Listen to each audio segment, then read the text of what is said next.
Bonjour tout le monde, c'est Céline dans le podcast Just Me. On se retrouve pour le deuxième épisode, donc je suis super contente de le faire. Donc aujourd'hui on va parler des amitiés, donc tout ce qui est amitié toxique et également comment se faire des amis. Je pense que les deux vont de pair parce qu'il faut comprendre un petit peu qu'est-ce qu'une amitié toxique, comment s'en sortir, quelles sont les caractéristiques qui composent une amitié toxique et des personnes toxiques en général, et ensuite comment repartir à zéro et se faire des amis, des vrais amis, des amis sur qui on peut compter et qui nous font nous sentir bien tout simplement. Donc voilà le sujet de ce podcast, j'espère que ça va vous plaire et on va commencer tout de suite. Pour commencer ce podcast, je vais simplement parler de moi, vous expliquer un petit peu mon expérience face aux amitiés, comment est-ce que je me suis fait des amis, est-ce que j'en ai en fait tout simplement. Alors, j'ai eu énormément d'amitiés toxiques, je pose les bases, je vais vous parler un petit peu de mon parcours concernant ça. Alors d'abord, j'aimerais que vous sachiez qu'on a tous eu et on a tous des amitiés toxiques, c'est comme ça, c'est la vie. Alors je parle d'amitié, mais bien évidemment, on peut avoir des personnes toxiques, que ce soit dans le couple ou même dans la famille, bien sûr, tout est possible. Il y a pas mal de personnes toxiques autour de nous, je pense qu'on les attire un peu tous, mais c'est bien parce que ça nous fait apprendre des choses et c'est comme ça qu'on travaille sur soi. Et pour moi, c'est en ayant des amitiés toxiques qu'on comprend ce qu'on veut vraiment, qu'on apprend un petit peu aussi de la vie, donc je pense que c'est une chose très difficile à vivre, les amitiés toxiques, mais c'est une bonne chose pour grandir et apprendre. Donc j'ai eu des amitiés toxiques, comme je vous l'ai dit, pas mal. J'ai un peu l'impression d'être un aimant à personnes toxiques. Alors, il faut savoir qu'on a tous été le ou la connasse de quelqu'un, on a tous été le ou la personne toxique de quelqu'un, ça c'est toujours bon à savoir. Alors du coup, qu'est-ce que j'entends par amitié toxique? Je vais vous donner un exemple par rapport à moi, ce que j'ai vécu. Je vais parler particulièrement d'une amitié que j'ai eue qui a été pas évidente, en fait c'était pas évident de m'en sortir. C'était vraiment une personne qui me menait vers le bas, vraiment une mauvaise influence. Vous voyez les gens d'amis qui vous poussent vers le bas, qui vous poussent à ne plus être vous-même et à justement à mettre ce masque de la pétasse en fait, clairement. Donc j'ai vraiment eu cette amie là qui m'a vraiment pas fait beaucoup de bien et justement je m'en rendais pas compte. Je pense que la plupart du temps c'est comme ça quand on a des amitiés toxiques, on s'en rend pas forcément compte et les gens autour de nous ont beau nous dire éloigne-toi cette personne, elle ne te fait pas du bien, il ou elle bien sûr. On a beau nous dire ça, peu importe, en amitié ou en amour, on est dedans et on se rend pas compte. Donc comment je m'en suis rendu compte? Tout simplement parce que j'ai écouté mon corps, ça va revenir souvent en fait ça. Et la plupart de mes réflexions me sont venues comme ça, en fait je m'écoute, j'écoute mon corps et j'écoute cette petite voix qu'on a tendance parfois à faire taire. Est-ce que cette personne me fait me sentir bien? Et c'est comme ça en fait que j'arrive à m'éloigner des gens et qu'aujourd'hui j'ai adopté un radar, mais les gars, un radar super puissant. Je perçois les personnes toxiques à des kilomètres maintenant et je ne me fais plus avoir. Et mon but, c'est justement de vous aider à avoir ce radar. Bien sûr, rien ne vaut l'expérience et c'est comme ça qu'on apprend, c'est sur le terrain. Mais si je peux vous aider et vous guider et vous donner des petites techniques, c'est tout le but de ce podcast. Donc il fut un temps où j'avais plusieurs amitiés qui me menaient vraiment vers le bas, qui me faisaient avoir un comportement, mais vraiment d'une connasse. Clairement, désolée, mais... je me mettais à critiquer les autres, je me mettais à me moquer des autres. Parfois peut-être même que j'ai été une fille qui a harcelé, malheureusement, alors que je déteste ce genre de personnes. J'ai été en fait complètement influencée par cette amie qui était à l'époque même ma meilleure amie. Il faut savoir que moi je suis une personne aussi qui a eu beaucoup de mal durant ma jeunesse à m'affirmer. J'ai eu beaucoup de mal à savoir qui je suis et j'ai toujours mis des masques. En fait, je suis un vrai caméléon. J'ai toujours été une personne en fonction de mon ami. Tout simplement, je me mettais vraiment à la hauteur, au niveau de mon amie et je me comportais comme elle pour qu'elle m'aime et pour qu'elle m'apprécie et pour être la meilleure amie parfaite, tout simplement pour être acceptée. Le plus important, en fait, c'est d'écouter cette petite voix. En fait, quand il y a un doute, il n'y a pas de doute. Je dis souvent cette phrase, si vous avez un doute et que vous vous sentez pas bien avec cette personne, que ce soit votre chéri, votre ami, meilleur ami, votre mère, votre père, votre tante, peu importe, si vous sentez que vous sentez pas bien, vous n'arrivez pas à être pleinement vous-même parce que vous sentez que vous allez vous faire juger, en fait, ça ne s'explique pas, on le sent, ce genre de choses.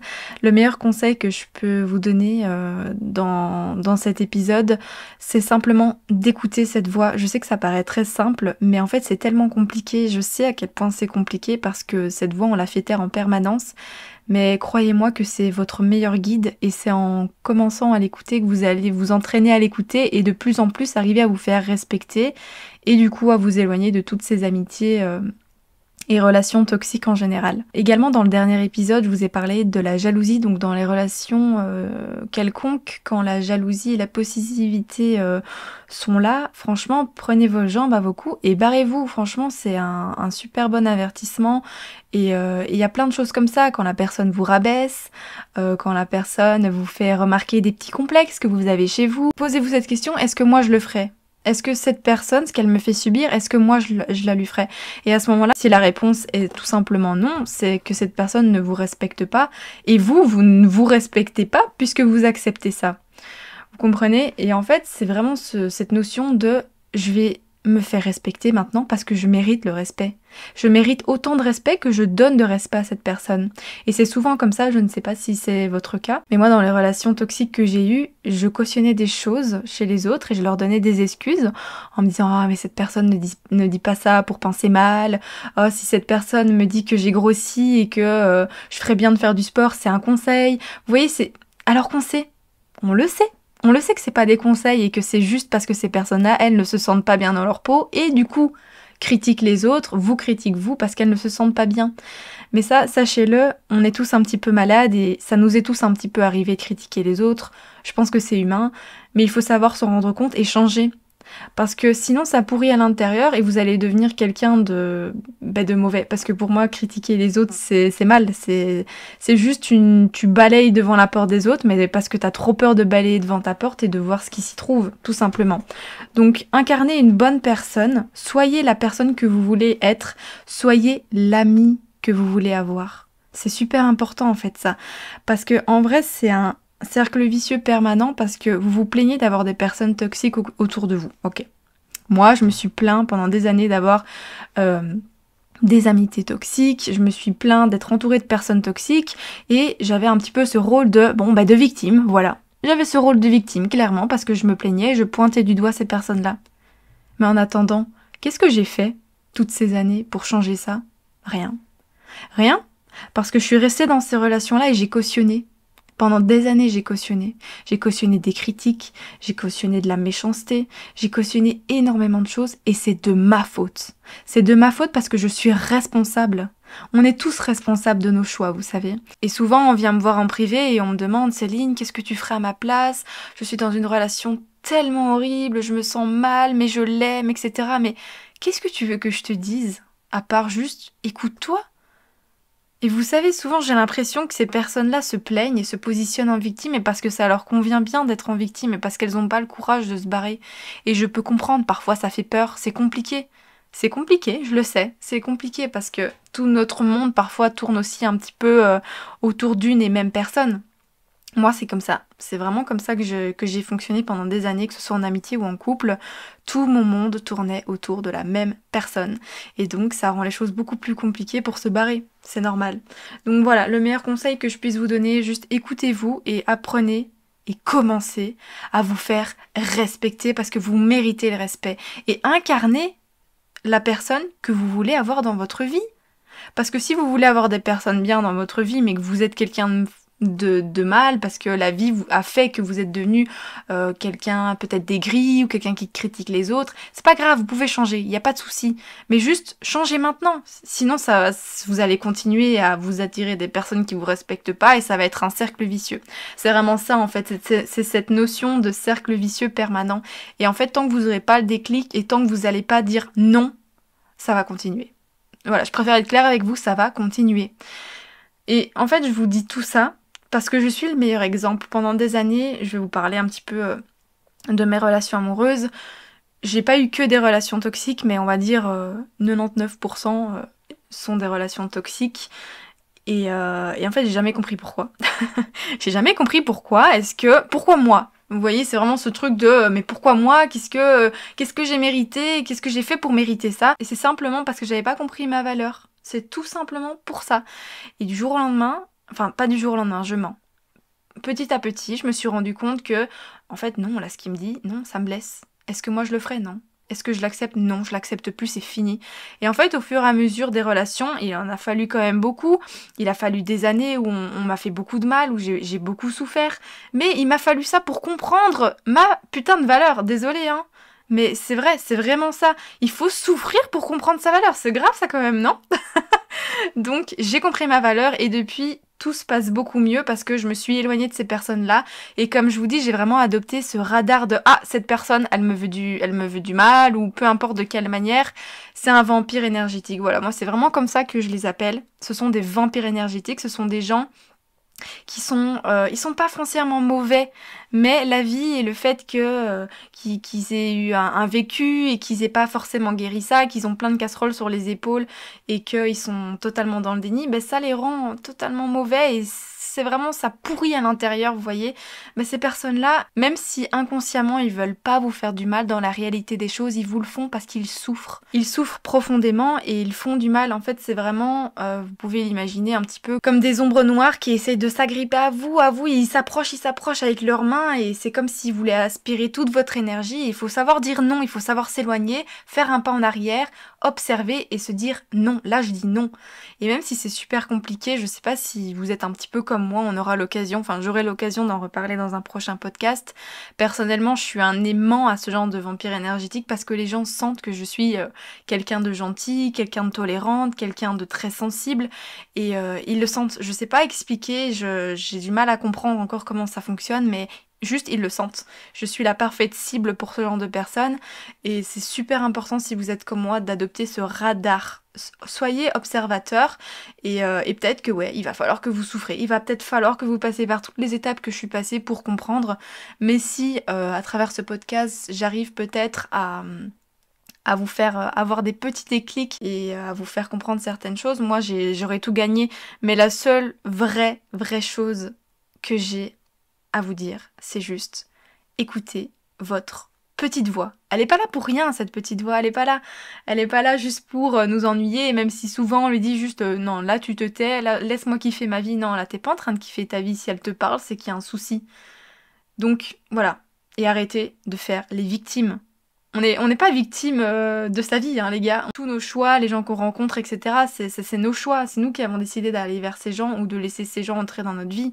Donc on est un petit peu responsable aussi.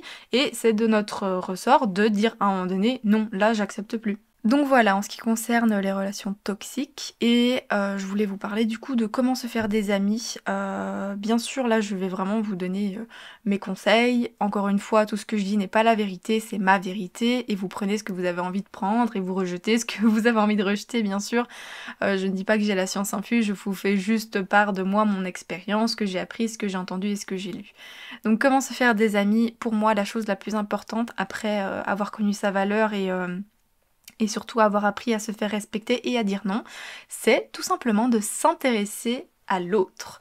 S'intéresser à l'autre, c'est s'intéresser à ses passions, s'intéresser à ce qu'il est, ce qu'il aime, qui il est, qui elle est. C'est super important en fait d'entrer dans l'univers et dans le monde de l'autre parce que c'est comme ça et uniquement comme ça que la personne va s'ouvrir à vous et va commencer à avoir confiance en vous. Parce que si vous êtes devant une personne, imaginons, et cette personne fait que parler d'elle en mode et moi je, et moi je, et moi je, il n'y a pas d'échange, c'est la conversation est totalement fermée, vous comprenez. Donc s'intéresser à l'autre, c'est très important selon moi pour se faire des amis et pour aider à ce que la personne en face de vous s'ouvre. Et également, incarner l'ami qu'on aimerait avoir, donc soyez à l'écoute si vous aimez qu'on vous écoute, soyez attentionnés si vous aimez les petites attentions, vous comprenez. Incarnez vraiment l'ami que vous rêvez d'avoir et vous verrez que vous allez vous attirer.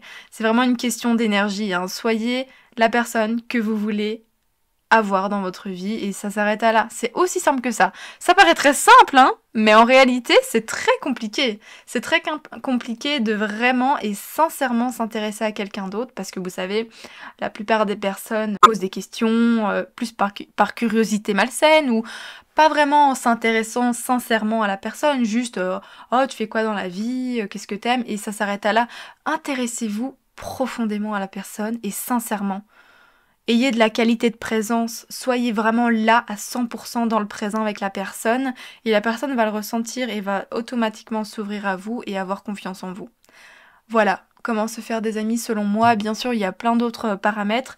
Et d'ailleurs, il y a un livre qui parle de ça. Le titre, c'est Comment se faire des amis. Je ne reviens plus sur l'auteur.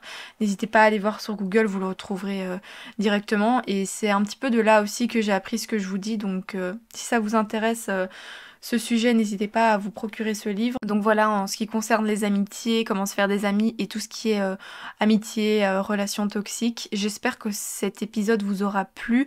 Je pense faire un deuxième épisode peut-être plus centré sur vraiment les amitiés toxiques, tous les petits comportements qui vont vraiment vous donner la puce à l'oreille.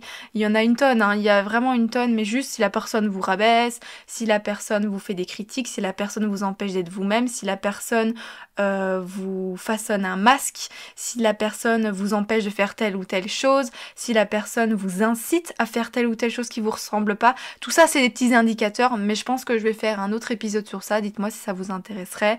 Et en attendant, moi je suis super contente d'avoir parlé de ça, parce que c'est vrai que c'est un gros sujet et c'est franchement pas évident. Je sais que c'est pas évident parce que je suis passée par là, et encore aujourd'hui il y a des gens autour de moi qui essayent de rentrer dans ma vie, mais j'ai ce radar, j'arrive vraiment à déceler directement les intentions des personnes. Parfois je n'y arrive pas, mais après ça vient après, et j'apprends vraiment à écouter cette petite voix, et je la prends par la main, cette petite voix en fait, je la fais plus taire, je la prends par la main et juste je me fais confiance.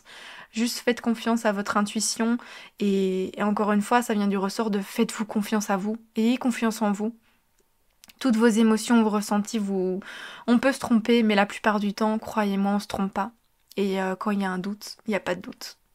Voilà, j'espère que cet épisode vous aura plu, et je vous embrasse, on se dit à la prochaine. Bye!